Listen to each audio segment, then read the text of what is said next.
The new Brexit border controls for plant and animal products has come fully into effect and has led to significant logistical challenges and delays. There was a story in The Guardian the other day about an Italian lorry driver called Antonio Soprano, and the controls, which were implemented on April the 30th this year, require lorries transporting animal or plant goods from the continent to undergo inspections at designated border control posts along the British coast. And the primary goal of these checks is to prevent the entry of diseases into the UK. But, so what's been going on for the last 20, 30, 40 years? Have diseases suddenly sprouted up simply because we have gone through Brexit? So Brexit is contagious. In the case of Antonio Soprano, he was held for 55 hours in a small room without food, told to walk for a mile, he says 2 kilometres, to McDonald's for food. And the concerns were about 10 Prunus usitanica plants, which apparently could have contained pests. They were proven not to, and because he then had an 11-hour mandated rest break, after he was released from the lorry and he had to surrender his keys, he was then fined £185 for parking outside McDonald's and for having his lorry clamped. It's madness. If you're going to keep people for 2 days and more, then you need to have proper facilities to accommodate them.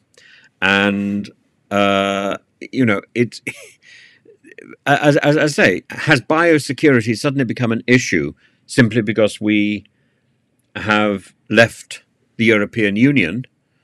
Is it suddenly dangerous are we suddenly facing biosecurity threats? I don't see that we are. It seems that we are suddenly implementing policies which are punishing us even more than being alienated from the continent. And the delays, the drivers who are experiencing long delays, for example, Dutch hauliers the other day expressed frustration over the extended waiting times and the poor conditions. And there's a person called Elmer de Bruin of TLT, the Dutch Transport and Logistics Association, who noted that drivers may well reconsider working in the UK because of these restrictions, and because of the in addition because of the driver shortage. So the only people this is harming is us. And the Department for the Environment and Food and Rural Affairs, DEFRA, explained that the delay was partly due to rest breaks and safety concerns during unloading and operational shortcomings at the border, which are at the moment a significant issue. Well, yes, that's simply stating the obvious.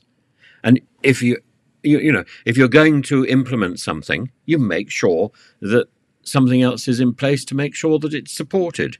If you're going to sell tickets for the theatre, you make sure there's a play on. This is selling tickets without actually providing the entertainment or the support. This is demanding money. This is because it is costing people money. These delays are costing people money, and you either abolish the delays until you can do it professionally. You abolish the regulation until you can do it professionally, or you jolly well get get up off your backside and make sure there's more people to staff these inspection places. Again, until you've got the facilities up and running that are going to enable them to run smoothly. But at the moment, it looks amateurish and cheap. And as I say, the only thing we're damaging is ourselves.